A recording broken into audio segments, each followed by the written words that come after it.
oleh Allah Ta'ala. Sehingga Imam Syafi'i bilang, uhibbus salihin, saya cinta kepada kaum salihin, walastu minhum, saya bukan orang saleh. Ini adalah tawadhu daripada Imam Syafi'i. Beliau usia 7 tahun hafal Quran, 9 tahun hafal Muwatta, 15 tahun dapat izin dan sertifikat resmi dari Imam Malik, guru beliau, menjadi mujtahid mutlak. Membagi malam harinya menjadi 3 bagian, sepertiga untuk ilmu, sepertiga untuk tidur, sepertiga untuk ibadat. Enggak mengerjakan yang makruh, apalagi yang diharamkan oleh Allah Subhanahu wa Ta'ala. Menghabiskan waktunya, hidupnya, umurnya dengan ilmu. Dia bilang, saya cinta kepada kaum salihin, walaupun saya bukan orang soleh, dan saya berharap dapat syafaat dari mereka. Kata beliau, radhiyallahu anhu warḍah. Dan inilah orang-orang yang dimuliakan oleh Allah Subhanahu wa Ta'ala. Bahkan para sahabat Rasul sallallahu alaihi wasallam dan umat ini dididik oleh Nabi besar Muhammad sallallahu alaihi wasallam untuk cinta kepada kaum salihin. Kita dididik oleh Rasulullah untuk cinta kepada wali-wali, kepada kaum salihin. Kepada muslim yang biasa-biasa aja kita disuruh cinta, apalagi muslim yang luar biasa. Sehingga bagaimana dulu Rasul sallallahu alaihi wasallam, beliau mengatakan, la yu'minu ahadukum hatta yuhibba li akhihi ma yuhibbu li nafsihi minal khair. Enggak beriman salah seorang kalian hingga mencintai saudaranya sebagaimana dia cinta untuk dirinya sendiri dari kebaikan. Dan juga Rasulullah banyak menceritakan kepada umat ini tentang wali-wali dari kalangan Bani Israel, beda umat. Nabi menceritakan tentang para wali-wali dari kalangan Bani Israel.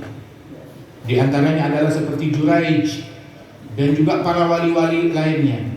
Al-Quran menceritakan kepada kita tentang wali-wali dari Bani Israel, bukan nabi-nabi ya. Para wali-wali dari Bani Israel diceritakan oleh Allah Ta'ala di dalam Al-Quran. Untuk apa? Menanamkan cinta di dalam hati kita kepada mereka. Sehingga di dalam Al-Quran Allah Ta'ala bercerita tentang Ashabul Kahf. Para Ashabul Kahfi yang dibanggakan oleh Allah di dalam Al-Quran. Allah Ta'ala menyatakan, nahnu nabussu alaika naba'ahum bil haq. Allah Ta'ala bawakan manaqibnya mereka. Allah Subhanahu wa Ta'ala menyatakan, kami kisahkan kepadamu tentang berita mereka dengan hak, dengan benar. Kami sampaikan tentang Ashabul Kahfi. Dan mereka bukan nabi, bukan rasul. Sebab mereka adalah umat yang beriman dari umatnya Nabi Isa. Dan antara Isa dengan Nabi Muhammad tidak ada nabi, tidak ada rasul. Nabi Isa, setelah Nabi Isa tidak ada nabi dan rasul kecuali Nabi besar Muhammad sallallahu alaihi wasallam. Dan Allah Ta'ala menceritakan para wali-wali tersebut. Di dalam Al-Quran Allah Ta'ala bercerita tentang wanita salihah, waliyah yang mulia, yang agung, yang luhur, Sayyidatuna Maryam binti Imran. Diceritakan oleh Allah Ta'ala di dalam Al-Quran sifatnya, akhlaknya.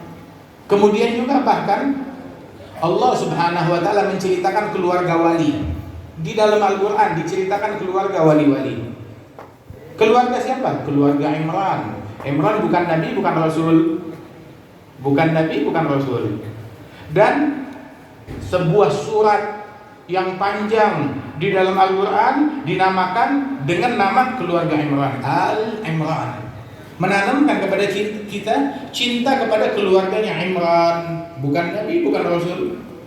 Apalagi keluarganya Isa, keluarganya Musa, keluarganya Ibrahim, keluarganya Muhammad, keluarganya Zakaria, keluarganya Yahya.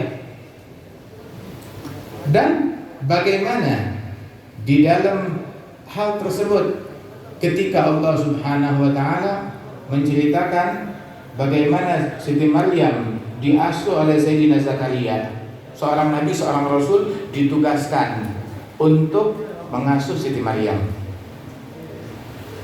Kemudian dididik oleh Sayyidina Zakaria dengan didikan yang luhur, yang agung.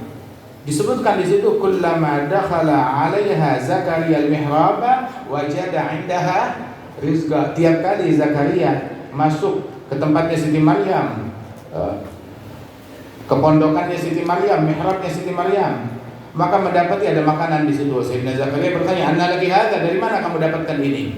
Ada yang bukan mahram yang masuk, mencuri, mengambil. Dari mana kamu dapatkan ini? Anna laki hadza?"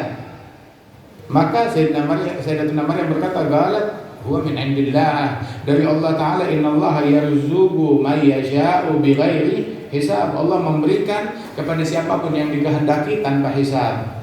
Wa Sayyidina Zakaria, nabi dan rasul yang diutus oleh Allah. Siti Maryam satu, perempuan. Kedua, bukan nabi, bukan rasul. Ketiga, anak kecil, keponakan. Tetapi didikan Allah Subhanahu wa Ta'ala, didikan para nabi-nabi, mengajarkan hormat, etika, husnudzon. Bahkan kepada junior yang lebih muda, yang lebih kecil, dan tidak memonopoli kebaikan cuma punya saya doang. Kamu baru lahir kemarin, kok bisa kamu dapat karamat yang semacam ini? Tidak begitu. Tetapi Sayyidina Zakaria ketika melihat karamat depan matanya beliau, maka beliau tunduk kepada anugerah dari Allah Subhanahu wa Ta'ala, menyerah kepada anugerah dari Allah Subhanahu wa Ta'ala, dan hormat, menunjukkan etikanya. Dengan apa? Dengan tawassul. Hunalika da'a Zakaria rabbahu. Di tempat itu Sayyidina Zakaria berdoa kepada Allah Ta'ala. Nggak bisa geser dikit masuk ke Baitul Maqdis, ke masjid, doa di sana. Bilanglah di situ. Di depannya Siti Maryam. Beliau berdoa dan dikabulkan doanya oleh Allah Jalla Jalaluhu Ta'ala Azamatuh. Dan Rasul Sallallahu Alaihi Wasallam, beliau banyak kali menceritakan kepada para sahabat tentang Sayyidina Uwais Al-Qarni, Sayyidul Tabi'in, yang paling utama dari kaum Tabi'in. Dan saat menceritakan Sayyidina Uwais Al-Qarni disebut namanya, kabilahnya, sukunya, ayahnya, kampungnya, negerinya, sifat tubuhnya, dan kewaliannya di sisi Allah Subhanahu wa Ta'ala. Manaqib disebutkan oleh Rasul sallallahu alaihi wasallam. Kemudian Nabi Muhammad sallallahu alaihi wasallam berpesan kepada sahabat beliau, di antaranya Sayyidina Umar dan Sayyidina Ali.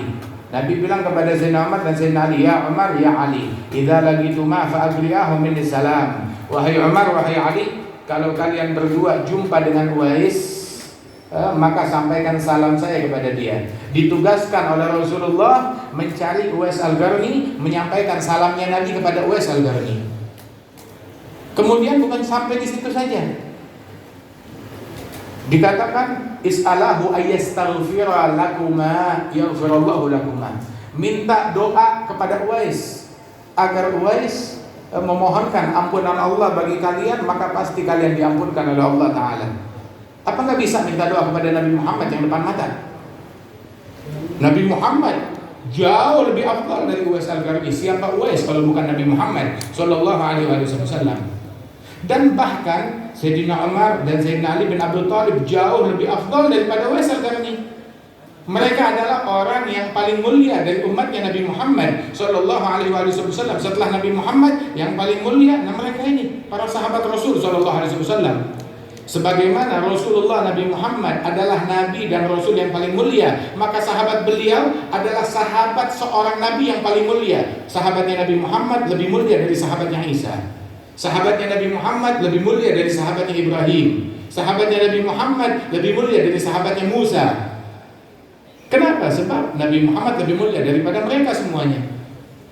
Dan istrinya Nabi Muhammad lebih mulia daripada istrinya mereka. Kenapa? Sebab Nabi besar Muhammad SAW yang paling mulia, yang paling agung.